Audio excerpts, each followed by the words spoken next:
I remember when TV was black and white, okay, and how excited we were when the first color came out. In the beginning and in those 70s and 80s, you were the most important people that we relied on.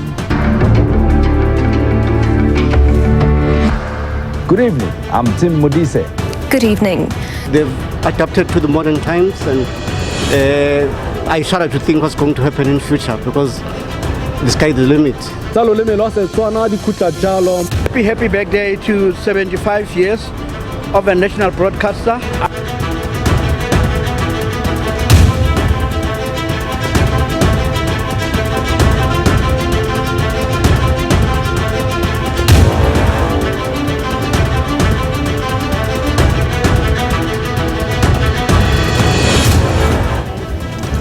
We're live from Auckland Park in Johannesburg, 7 p.m. Sunday night. SABC News commemorating 75 years in the business. It's topical, and it starts right now.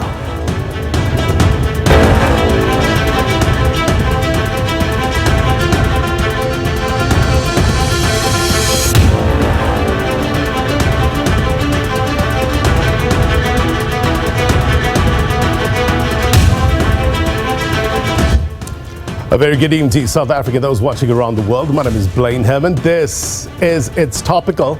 Public broadcasting defined as a meeting place where all citizens are welcomed and considered equals.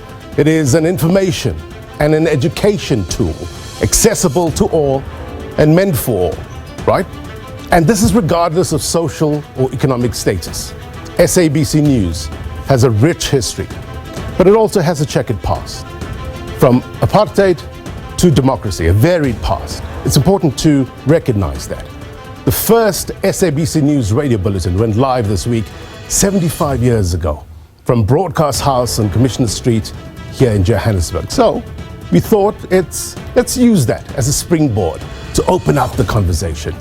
We are shining the spotlight on the past, present, and future. Why? Because, as the Washington Post puts it, democracy dies in darkness. Big names on the program tonight, on the anchor's desk. You will see them soon. We have Tim Modise, Joanne Joseph, Matjila, yeah?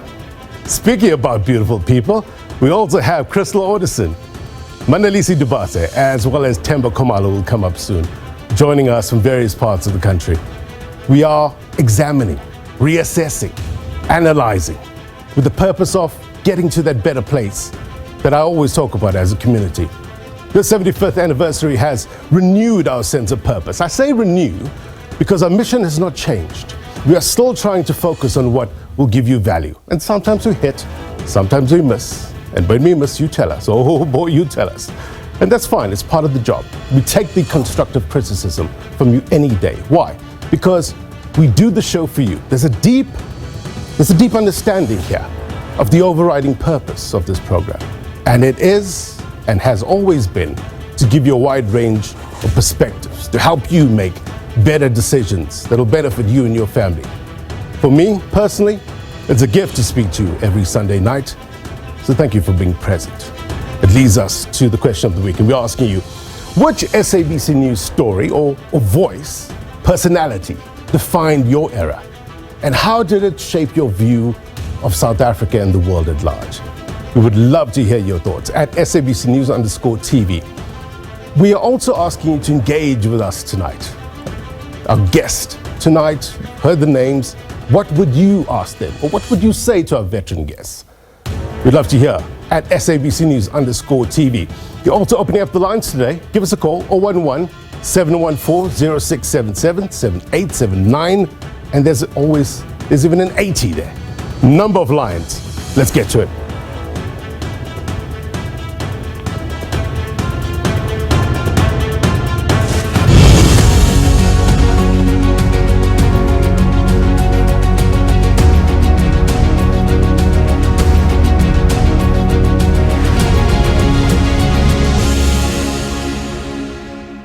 Right, let's go straight to our discussion. The gang's all here. We have them all. Matjila. Good to see you, sir. Good to see you. Thank you very much indeed for coming through, Joanne Joseph. Tim Modise. Pleasure to meet you. Good to see you, sir. Thank you so much for joining us. I don't normally get nervous, but today is different when you have big names here. Does it feel different? Does it feel good to be behind the anchor's desk again, Joanne? Such a strange sense of deja vu as you walk back in the building and you think, I walked these halls, exactly this route to the English news desk every day for 11 years. And here I am again. And to see that poster on the wall of the news at 7, it brought back stunning memories, really emotional memories of our time together. I was watching a documentary about Barbara Walters saying that when she gets behind the desk, there's some sort of courage that comes up that she doesn't have normally in daily life. Do you find the same? Yeah, I think before one goes on air, at least in my case, obviously it feels very intimidating. There's an element of nervousness that goes with it. You try to keep yourself together and concentrate for that extended period of time. So, but once you're on, you're on. You know, it's like that's the world you're in, and that's what's going to be for the next 30 minutes or the next 1 hour. And you better keep yourself together throughout that time. Doc, we have a doctor in the house. All right. When you were watching this week, I mean, it was such a rich in history, down memory lane. What sort of emotions did it invoke? You know, you feel like crying. And like you have just asked Tim Modise the question and the lady as to how they feel now, right now that they're sitting here. You know, it reminds one of the day of interviews and auditions way back in 1982. You can just have that, imagine about that feeling of those years. But after having been very, very clear about your what is expected of you, you start now saying, oh, I miss a lot now. You feel like they can just call you back and say, man, we still need you back. Right. Yeah. They probably will. And it was just 4 years ago, right? That you retired. Yeah, 2021. It's such an amazing time to, you know, go through these tapes, you know, the reels, and to reminisce. History taught us a lot of lessons. What sort of lessons did it teach you being in this place, Tim? Well, to be part of the history-making process of South Africa, I think, was a great privilege for me to have the front row seat of watching South Africa change from the past of apartheid to the democratic South Africa, and that tentative period, you know, a lot of uncertainty at the time, from the late 80s, the early 90s, up to 1994. And I think the culmination for me was the actual voting time, when we were on air about 3 days or so, and on occasion having to sleep here at the SABC for a couple of hours and come back on air, because the preparations, the plan was that we're going to be here at most for 1.5 days, but I think we went on for 3 days. So, but it didn't matter, because you were telling the South African story in real time. So today when people talk about history, and one was there enjoying the front row seat and watching the whole evolution of change, I think it was a great privilege. I'm very pleased and proud of the fact that I know the story of South Africa firsthand. Let's remind the viewers, Lucia, if you can cue up the clip of Tim Modise covering the 94 elections. I think it'll give the viewers a real sense of what we're talking about there. We'll cue it up in a short while. Joe, let's bring you in terms of how that period was covered, how it shaped the rest of us going forward.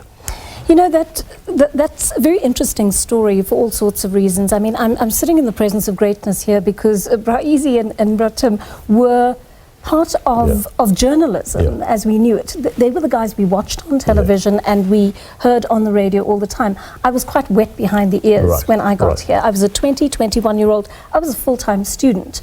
I had no idea that I was going to end up at the SABC. It was almost by chance that a news editor from the radio station I was working at very generously called me up and said, come through. You know, we've got this opportunity. If you audition and you pass, you'll work at the SABC. Right. And so all of a sudden I found myself thrust into a newsroom where I was extremely out of my depth.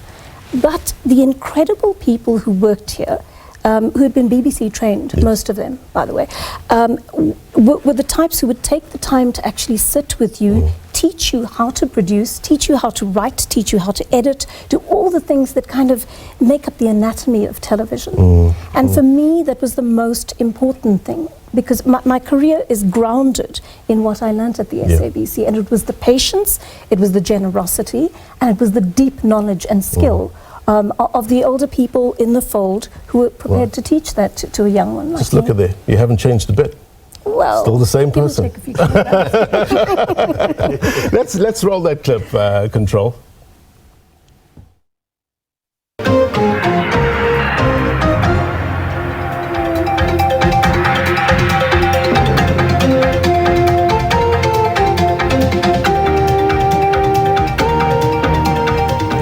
Good morning, and we continue with the election 94 broadcast, the second day, or rather the second of the official voting day, the 28th of April. I'm Tim Modise. Good morning from me, I'm Penny Smythe. Attempts have been made during the night to iron out problems experienced at voting stations yesterday. Today has been declared a public holiday to give more voters a chance to spend the time necessary in queues at voting stations in order to cast their votes. Voting in KwaZulu-Natal has been extended until Friday, with polling stations due to close at midnight. People in KwaZulu-Natal will be able to cast their ballots through tonight as well. A final decision is expected at midday today on whether voting hours will be extended elsewhere in the country. Tim? Yes, and the IEC will be negotiating with political parties this morning on extended the voting hours in the rest of the country, and it was reported earlier that millions of new ballot papers were being printed locally to make up for the shortfall at polling stations. And urgent instructions have been issued to IEC officials and monitors about what to do if a shortage of materials and equipment should arise. At stations which have run out, officials may sign identity documents and voters' cards. Voters' fingernails can also be marked with invisible ink.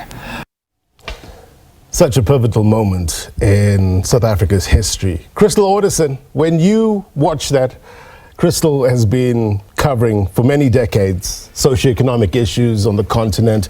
She was the West Africa Bureau Chief for the SABC News together with Malusi Ntanzi, based in Senegal. I think you covered, what, 20 countries in 3 years? What sort of memories does that evoke, Crystal?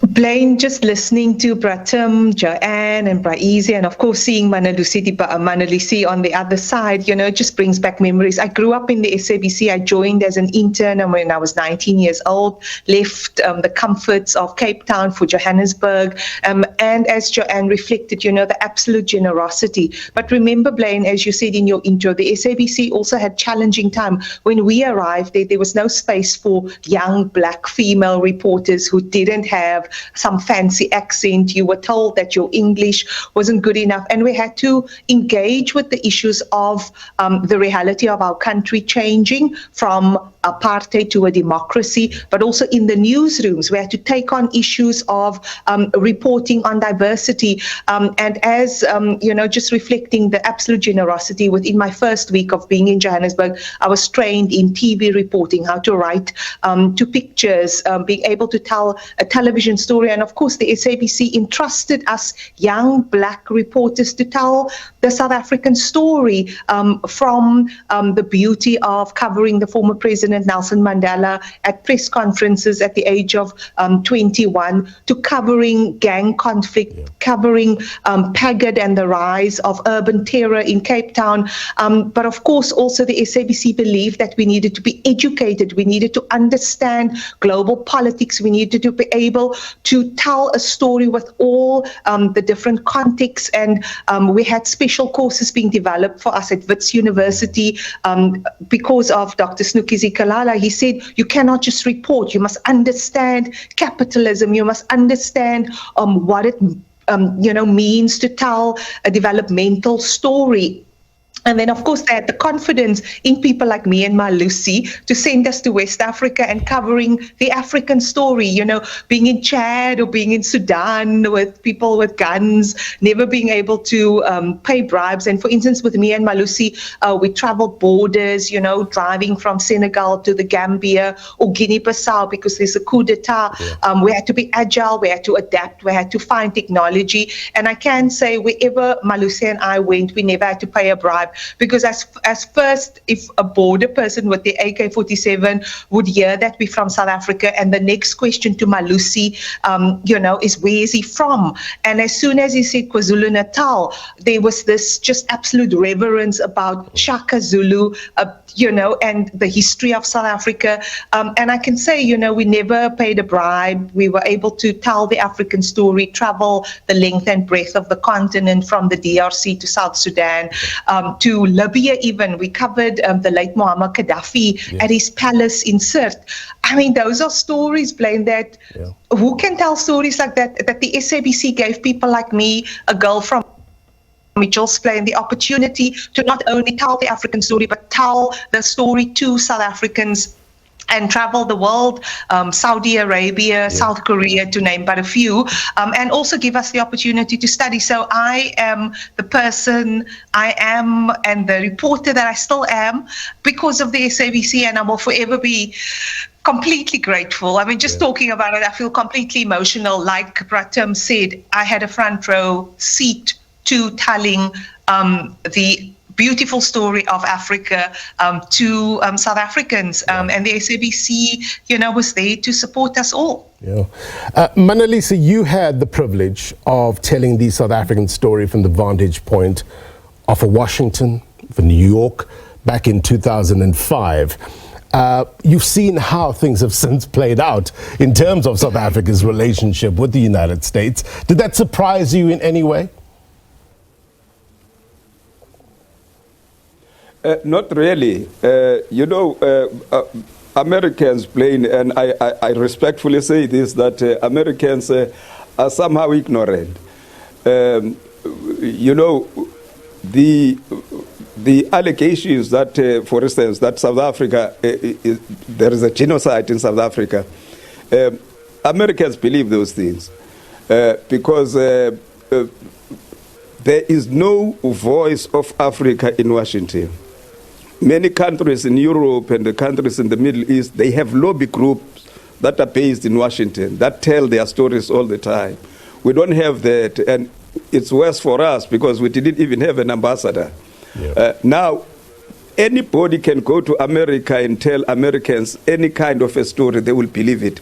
Like some of our South African counterparts did, and they went there with pictures, some of them coming from Congo, you know, some of them, you know, pictures, 3-4 years old pictures, and said, here it is, you know, there is a genocide in South Africa. So the importance of the SABC in Washington, when we're there telling our own story from our own point of view, was that we were able at least to convince some of the people there, you know, about the situation in South Africa. But what we had was what in diplomatic circles is called soft diplomacy.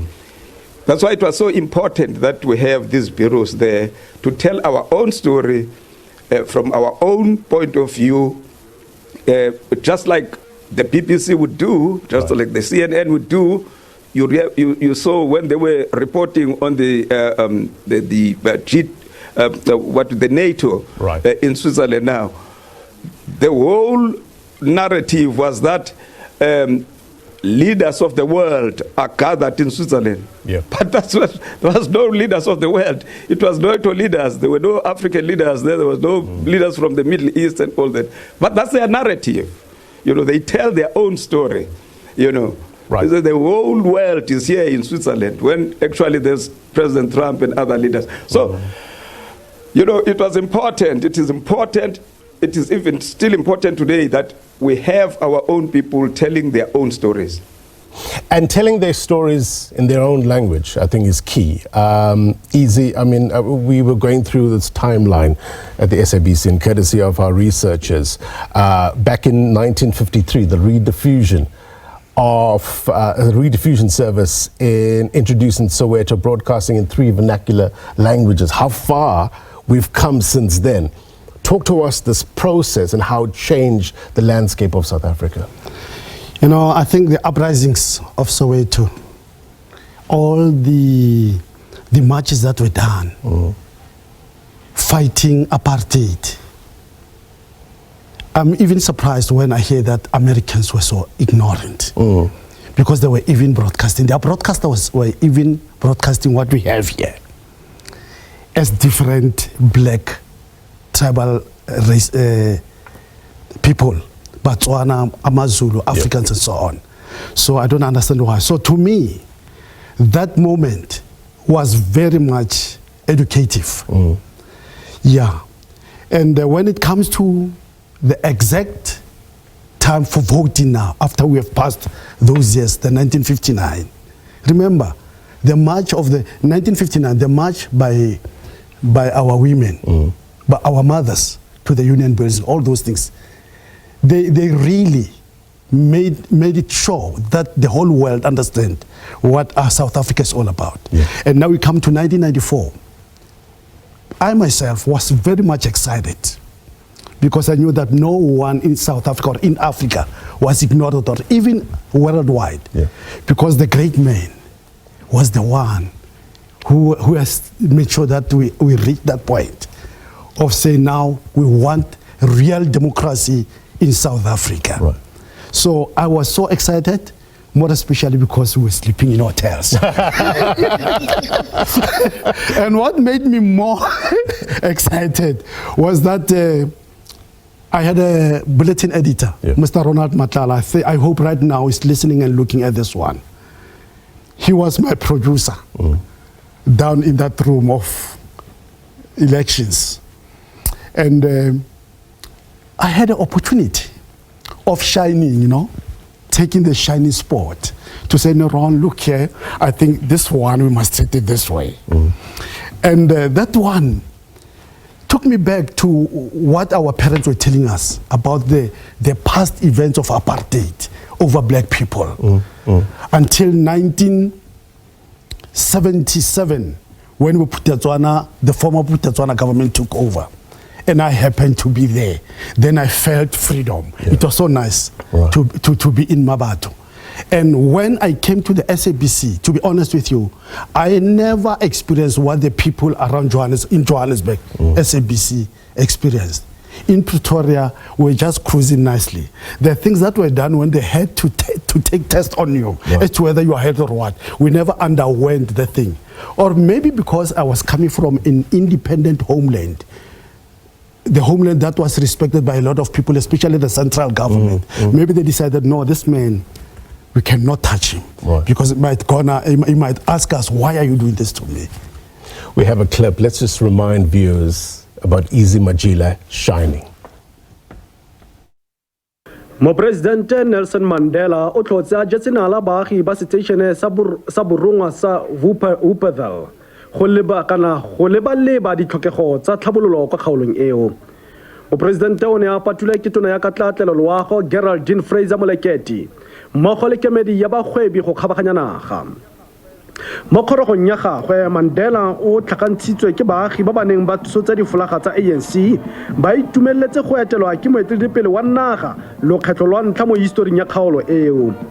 Mo puong ya gagwe mopresidente o ne a tsholola kakanyo e reng baagi ba makhalate ba kgatoliwa fa go dirwa ditlhabololo. Person I employed to be in charge of my office, being amongst a colored community, I just want to tell you that those who say we do not care for the colored people.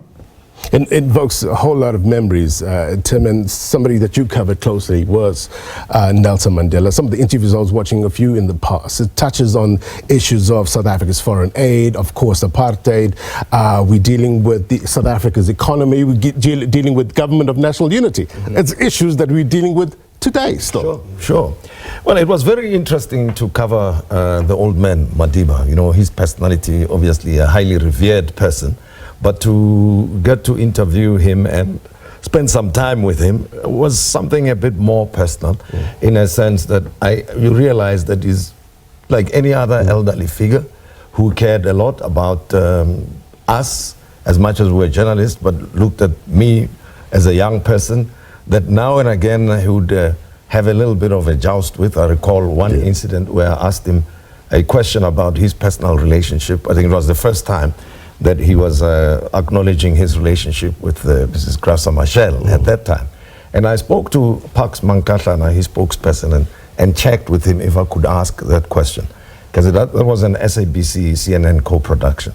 And he said, no, go ahead, I'll tell him to prepare for the question. So I asked him how it feels to be in a relationship once again. And he said, young man, I will not respond to your question because I don't discuss such issues with young people like you. But to other people, it seemed like I was rude or he was being hectic with me. Actually, it was tongue-in-cheek because the interview was at his house. And after that interview, when we took our microphones off, he said, I apologize because I had to give you a left jab so that we can move on to other issues. But it was definitely refreshing. He was very open, actually. I don't recall being told not to ask any particular question. And him and his colleagues were very keen that we tell the South African story as much as possible. That not only should we report the news or the issues of the day, but help South Africans understand that we're moving into a new era now where we were one people, one nation. You know, we didn't have that sense. We all know this, that we were one people. But part of the SABC work, I think, and covering people like Nelson Mandela was to be mindful of the fact that he was the president of all South Africa. And our interactions with each other within the workspace, white, black, Indian, colored, any particular ethnic group, that we were one people and we were telling one story. So for me personally, that is one key thing that stands out that I remember. He was all about building one nation. Right. We still want to take your calls, 011-714-0677-7879 or 80. Give us a call, your thoughts, your reflections with the veteran anchors here. I want to bring in another person that, full disclosure, Themba Khumalo and I worked together for many years in Durban. And I'll never forget the story when I was actually on radio, Joe. And I'm sure you know the SABC in Durban, the two windows where Ukhozi FM and Lotus FM were together. And I'm doing my radio show and I see a whole lot of people just coming and standing there because the public was allowed to see. And I said, yes, I finally made it. People are coming to see me. Little did I know, I stepped out and the whole crowd was just here for Themba Khumalo. Beloved in the business, Ukhozi FM, Luhamba Pambili. Themba, good to see you, as always. Your journey when reflecting on your journey at the SABC, but especially in news. Tell us more.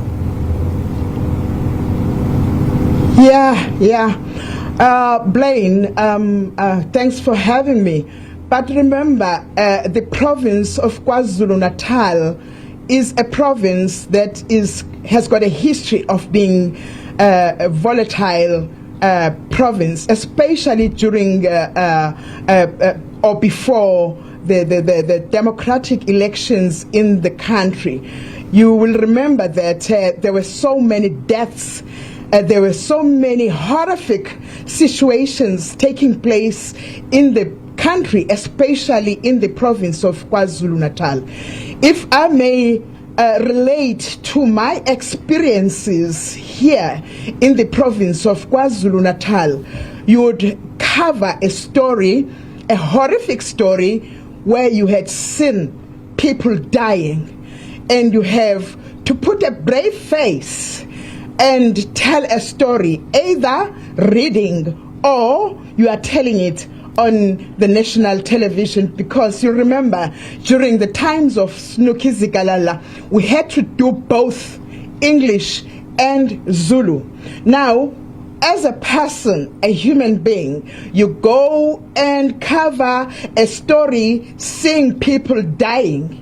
At the same time, you have to put this brave face, your voice projection to be precisely, and after that you go back and cry when people don't see you crying.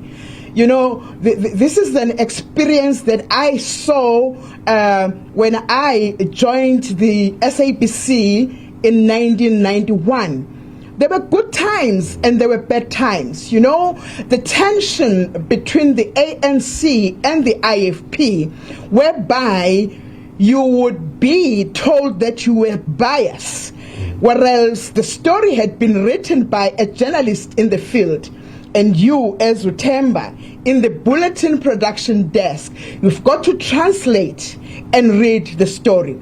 These are the experiences that we faced. And another thing that I may tell here, you know, when you have to read a story about a person that you know, a person that maybe it's your neighbor, maybe it's a story of a person that is close to you, and the story is national. You cannot be biased. You've got to translate it as it is and read it as it is. And you know that from now onwards, your best friend is now your enemy because you have written a story or you have read a story that concerns this person, especially when the story is negative. These are the things that we have experienced as journalists in the field. I will tell you the good things that we have experienced. Many people, they have spoken about meeting Mandela. That was one of the most exciting times for us in the boardroom. A fatherly figure who would greet us with so much kindness. But reading stories, let me tell you a horrific story, guys, that I would remember. That I will never forget. A journalist went to write a story whereby people had been killed. And amongst those people, it was a mother of a child that was still breastfed. The mother had died. And the child continued to breastfeeding himself on a dead body, full of blood. Now, as a human being, as a mother, you go and read that story and it sits in your imagination. Thank God, violence is no more. And I'm hoping it will stay like that, because the experiences that we had in this province, I'm not saying in other provinces were much better. Remember, this tension between the ANC and the IFP began long before the democratic elections. We have seen this violence dividing families, fathers and sons. They were not talking to each other, neighbors. They were divided from that time. And when people are talking about reconciliation, I wonder if they know what they are talking about, because this province was in the heart, was the core of violence in this country. When I will repeat again, as a woman, as a human being, I would have to read a story and go and cry later, because the imagination will sit in my heart, and everything that I would do, I would spend sleepless nights thinking about that child who had lost everybody, because the parents, everybody had been killed, and that 8-year boy had been left alone without any parents. You know, I hope I've said it all. Those stories haunt you. It never leaves you. Joanne, I mean, you, prolific South African media personality with over 20 years of experience, but pull back the curtain for us. You hear all these stories, you cover these horrific stories. We move on to the next story, but it seldom leaves our hearts and minds. How do you deal with that? That's quite true, Blain. I mean, I'm thinking about some of the stories that we covered when I was on SABC Africa, for example. And SABC Africa was quite quite an unconventional channel in the sense that we now take for granted 24-hour news in this country. It wasn't the case at the time at which SABC Africa came about. It was the only 24-hour news channel on the continent at the time. And I mean, one of the stories that I was sent out to cover was the eruption of Mount Nyiragongo in the Democratic Republic of Congo. We traveled with Gift of the Givers, and this essentially this volcano had erupted. It had cut a swathe through the middle of the city, destroyed everything in the city of Goma, apart from the two outer extremes, and taken with it people's homes, taken with it children. And when you walked on that hardening lava to cover the story, you had to be very careful that you weren't stepping on the bodies of people who may have been lying underneath that lava flow. And of course we could not land in Goma because the airport had been destroyed at the time, and so we had to land in Kigali, at Kigali airport, and drive through into the Democratic Republic of Congo. And I remember this very vivid and disturbing image, the driver saying to us, when we passed through this beautiful area called Milkolin, which means 1,000 hills, and it's beautifully green and pastoral around you. He said to me, I remember the day during the Rwandan genocide when I was driving on this road. It was a really misty day, and the road was incredibly undulating, and I didn't understand why. And so, because it was so foggy and I couldn't see ahead of me, I got out to find out what it was on this road that was preventing me from making progress in my vehicle. And when I got out, I saw that this road was strewn with bodies, and that was what I was driving over. And there's that story. There's 9/11, you know, that I covered. We were very fortunate, again, to have SABC Africa at that time, because we were able to go live from 11 o'clock that morning when the story broke to around about 2 o'clock the following morning. And we watched all of those unedited visuals that a lot of other channels did not carry at the end.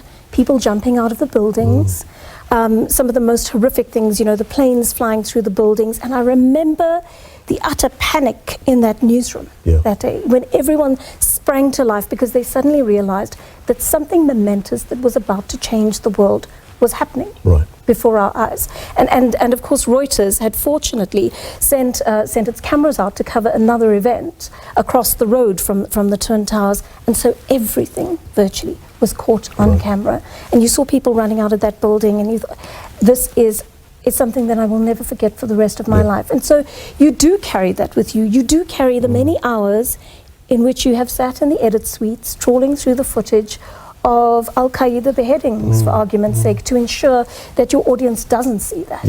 And that is the responsibility that you have to carry. And you do carry the sadness, you do carry the tragedy, you do carry the melancholia of the people whose stories you are telling, and you can never allow yourself to become desensitized to them, to the point that you are not able to respect the human beings whose lives were lost in those tragedies, or those who were left behind and suffered as a result of them. As a journalist, you have to do your job. You have a responsibility to tell your country and your continent and the world about what is happening around them. That is a really important responsibility, particularly in a constitutional democracy like ours. But at the same time, you've got to go forth into the next story with an open heart that affords you the ability to give that mother, that grieving mother or family, the kind of sensitivity that is required to tell the next story with respect. And that's just your job, and it's who you have to be or become. Crystal, people think that journalists are numb to the pain that others are experiencing at the time. You're just a story, you're just a soundbite, you're just an upsound. It's not true, right?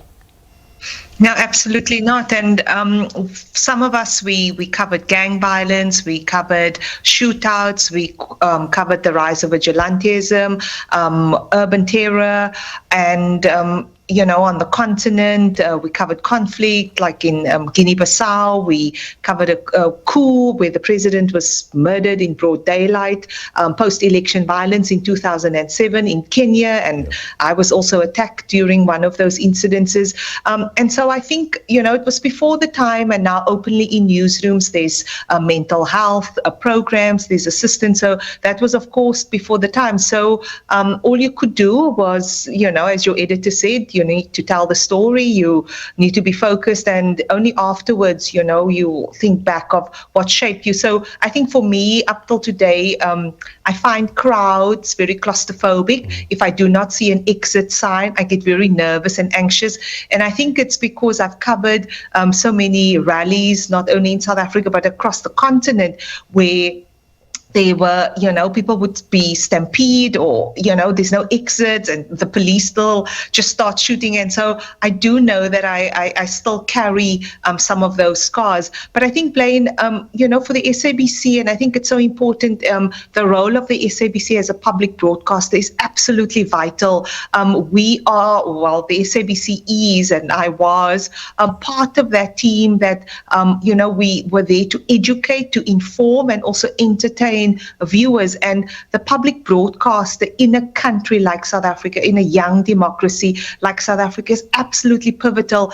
We used to be sent out to dorpies, Blain, where no one else would be there, and we would be there to cover the story. Whether it was Port Nolloth in the Northern Cape because of protests, because of diamonds, or small towns across South Africa, the SABC, and I still believe it is the broadcast to tell the South African story, to tell the African story. But of course, times have changed, Blain. We've got social media, we've got disinformation. We know it's not cheap to cover stories, and so we also know that there's real financial implications to tell stories. And so I'm making a call now, Blain, because I'm so passionate about the SABC and public broadcasting, that money should be put on the table. The SABC has such a pivotal role, not only in South Africa, but the African continent, and it needs to be supported. And I just don't think the SABC gets enough support, quite frankly. Crystal Orderson, please give us a call, 011-714-0677-7879. We need to take a quick break. We're going to talk about social media, how it plays a part in the traditional media. How do we stay ahead of the game? More next.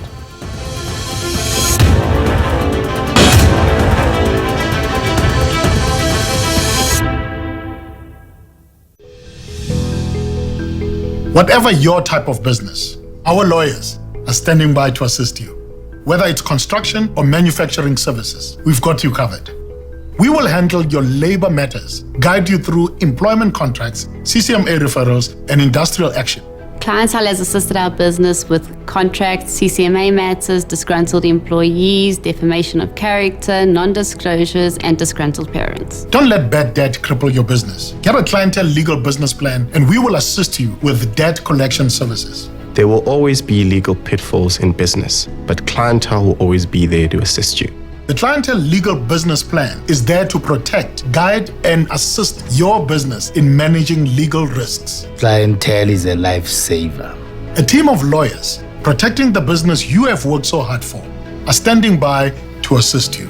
SMS business to 48533 and we'll call you back. SMS now. If you want to save on your car insurance premium, you call Outsurance, right? But what if you don't save? Well, they'll give you cash just for trying.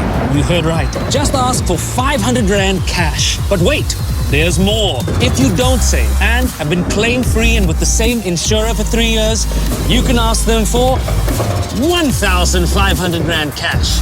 Savings or cash, you always get something out. Go to outsurance.co.za for a 10-minute quote that could save you thousands.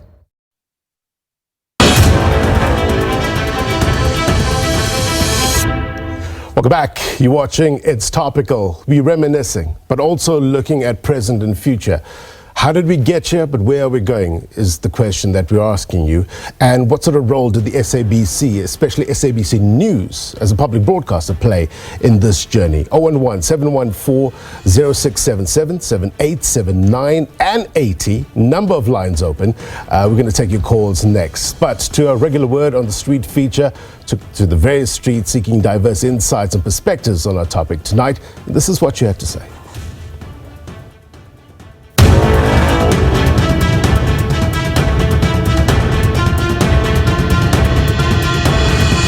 I think they're credibility and reliable and innovative, compared to those years and able to be back, and they were able to move with the time. And that I've seen growth at the SABC to fulfill the mandate of the national broadcaster. In the beginning and in those 70s and 80s, you were the most important people that we relied on. But not so much anymore, guys. You've got work to do. From about 93 onwards, the reporting seemed to be a bit more objective for at least a decade. So it's not like in America where you have the Fox and CNN who are completely diversive. SABC seemed to try to stick the middle line, which no news service, nobody these days can. But I think they've been more objective than some other international news services. You wake up in the morning, get ready, and Morning Live is playing. Then you know it's time. It's Monday, Then you know it's time for school. And I think what hit us the most is when Vuyo Mbuli passed on. Yeah, that was the saddest time. Because he brought smiles to our faces, he brought knowledge. That will be Peter Ndoro and the legs of Sophie Mukwena. I think Sophie is more, especially when interviewing the politicians. She do covers a lot, and she do ask those questions that will require deep thought from them and ensure that they are being honest with us. I've got good memories from growing up. When the news used to come on, the parents used to say, go to bed, watch old Uncle Rian Kruiwagen and Haas Das and Eastkast. It's really good memories. It's fun memories. It's been very beautiful. 75 years sounds very short actually for what it has done.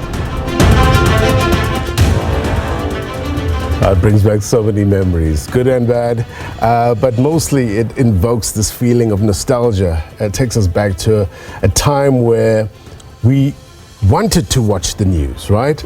And I remember the old man back at home used to just stand there, standing and watching the 8 o'clock bulletin. It was the 7 o'clock bulletin. It just brings back so many memories. 011-714-0677-7879 is the number.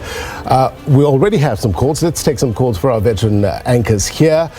Gilbert from Maikeng. Gilbert, a very good evening to you. What's on your mind? Good evening to you and your listeners. Yes, go ahead, Gilbert. Your questions to our guests? Oh, no. I'm so happy to see the guests in the studios because these guests that you see there, I think they were the locomotives behind the enormous success of the SABC. If you look at people such as Tim Modise and people such as Ezekiel Matjila, they made a huge contribution, especially if you look at the contribution of Mr. Ezekiel Matjila in as far as promoting Setswana broadcasting is concerned. That's why, because I'm also affiliated to the Northwest University, we saw it fit to award him with an honorary doctorate recognizing his excellence in that area. So, I recall some of the shows that they hosted. Bratim, for example, hosting shows in SAFM and Metro FM. The shows such as the Tim Modise show, the PM Live, as well as the Joyride and the Jungle Fever. So those were very, very remarkable, and they were really, very, very good. And as a listener, we enjoyed what they offered. So it's a pleasure to see them here as we celebrate 75 years of the SABC. And Bra Easy Matjila, having been in that broadcasting for about over 40 years, I believe, 4 decades, having started in the early 1980s as an on-air radio personality for Radio Setswana, before it merged with Radio Mabato to become what we call Motsweding today, and later moved on to TV news presenting for primetime Setswana news. So he contributed enormously. You need to write a book. I think you know everything about Brazy. yes. But even the guys such as other guys such as Manelisi Dubase, because we work together in other various platforms promoting excellence in journalism, particularly broadcast journalism. Gilbert, thank you. Thank you so much for your call. Appreciate your call going down memory lane. Let's take one more call. Senkosi from the Eastern Cape. Senkosi, a very good evening to you. Senkosi, are you there? Hello. Hi. Hi, how are you? Very well, and you? I'm very well, thank you. Good. Go ahead with your question. So with my question, I'd like to ask, what are the biggest steps in how journalism is being taught today, especially in prep for students for the realities of the South African media industry? And then with AI, it's what challenges have you faced in terms of the deep fakes and the spread of incorrect information, taking into consideration how we as this generation are very much technologically advanced. Right. Okay, let me bring in Tim Modise on that one, in terms of the new crop of journalists coming through the ranks and some of the challenges they might be facing that possibly yours or our generation has not. Well, for me, I think when we cover news, context is always important, right? And people think that any incident that you come across is news or is relevant. I think context is what determines relevance of the story. So at least in our experience, and my colleagues who are with me here, doesn't matter what story you had to tell, you had to always be aware of the context within which you are operating. For instance, is it necessary to be sensationalist? Joanne spoke about having to edit out certain shocking images and so on. And that was not to kill the story or to tone it down, but it's just a matter of taste, for instance. But now with AI and the new approaches, a lot of people want, it's clickbaiting. They want more people to watch. And some of the stories would be made up as the caller suggests. So I think the relevance, the context would be very, very helpful. And in the context of an organization such as the SABC, objectivity is key, very crucial. And that it has to be fair to the best of abilities of the people collecting the news. It has to be accurate.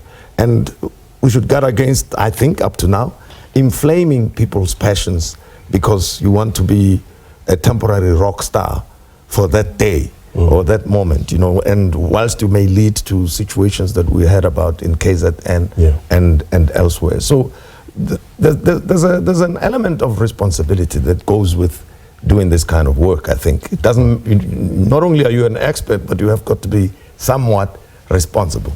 If you will, even conservative in some instances. Speaking about KZN, let's go to Nomdeni in KwaZulu-Natal. Nomdeni, very good evening to you. Your question for our guest. Okay, how are you? Firstly, good evening to the legendary broadcasters and journalists. So I am Nomdeni Ndovu, a final year journalism student at DUT. So my question is directed to Joanne Joseph. So she spoke about seeing people jumping out of buildings and dead bodies on the road and having to broadcast that. So I had encountered a similar story in my community where there was a story of a dead person next to the railway line. So I went there and I wanted to cover the story, but there were police and security guards who told me that I can't take a picture or take a video of the dead body because it's not allowed. But I came with my media tag and told them I'm a journalist, I want to write the story, I want to get the story out there. Maybe there's a parent who has lost their child and can't find it. So I want to ask, in that instance, what do you do as a journalist? Do you comply with them and not take a video or a picture, or I don't know, what do you do in that instance? Nomdeni, thank you very much indeed for the question. Joanne? Thank you, Nomdeni. That's a very good question indeed. So in that instance, you have to respect what the authorities are telling you, because it's not a cover-up. They're simply trying to secure a crime scene, and no one, including a journalist, can in any way be a part of compromising that crime scene. At the same time, that doesn't stop you from doing a live broadcast or taking pictures from around the scene, taking pictures of the police at work, of the forensic experts at work, etc., and gathering the information around that. Quite often, that is exactly what happens. And by the time journalists get to the crime scene, you simply won't be able to access the actual crime scene, simply the area around it.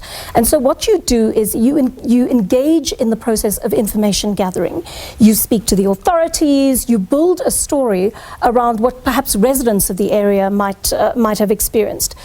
Do they have any idea, whether this has occurred in the area before? Is it a dangerous area? What are the building blocks to the story? That's how you start putting it together. You start getting a sense of the community. You start getting a sense of the crime rate in the area, the particular dangers that might have faced someone walking through that area, for argument's sake. Yeah. And that's where you start.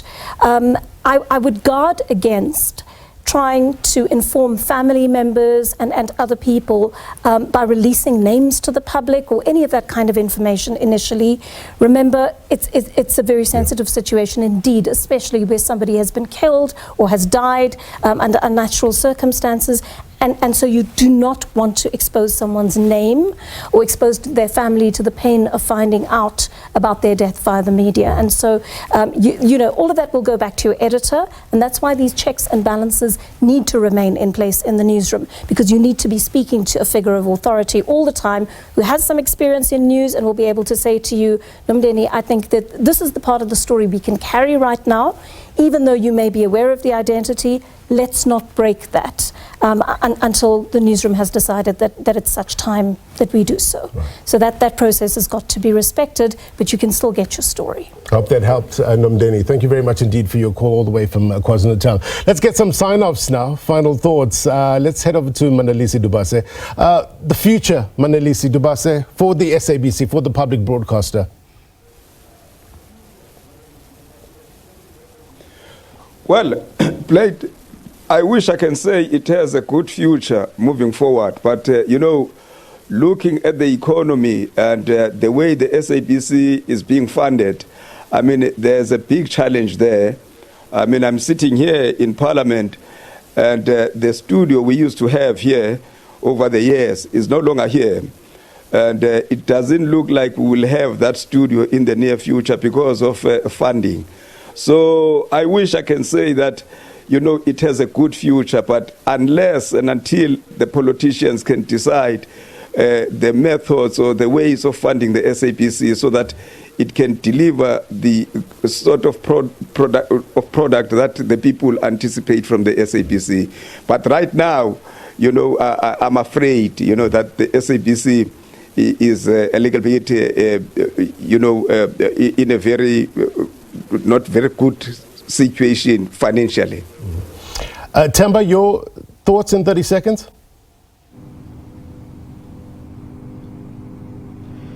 My thoughts in the field of journalism or in the space of journalism. The space. I think especially SABC does have a code of conduct.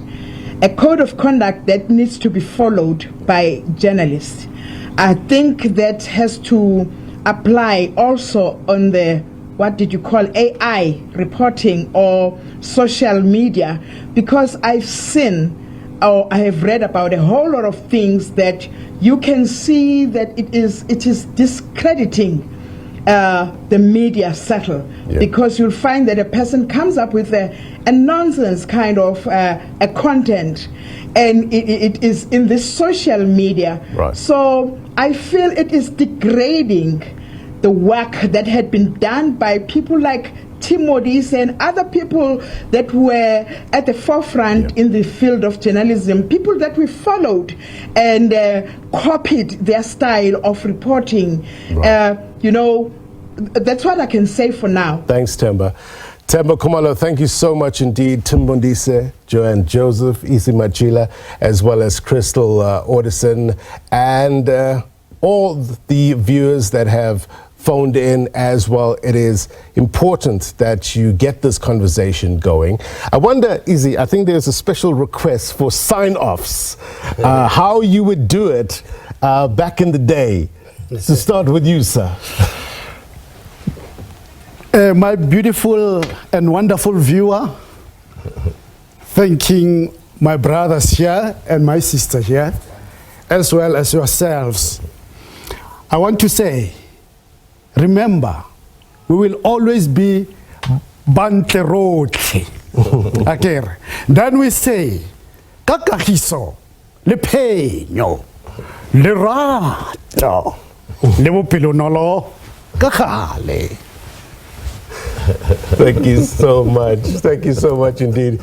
Thank you very much indeed, everyone. We hope that we can do this again, have another round table, and just talk about the current situations, but the future. Thank you very much indeed. All right, before we go, here's my take. Look, it's important to take stock, right? SABC News' 75th anniversary, I guess it affords us an opportunity to do that. It also renews our sense of purpose, to continue to engage with people who are living the headlines, informational, as opposed to confrontational with no substance, right?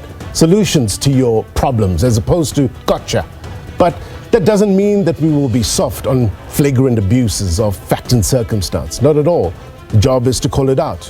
And that's what we'll do. That's what we'll continue to do. There might be deep division and disagreement between us, but there's also a high degree of commonality regarding the challenges we face. And when there's common concerns, we need to find ways to come together for the common good. And that's my take. If you want to say anything on this program, then be sure to watch this episode of It's Topical on YouTube, as well as SABC Plus if you're watching a repeat of this program. And as always, the news continues. Unwrap Africa up next. Until next week, my brothers and sisters. Take care. Bye-bye.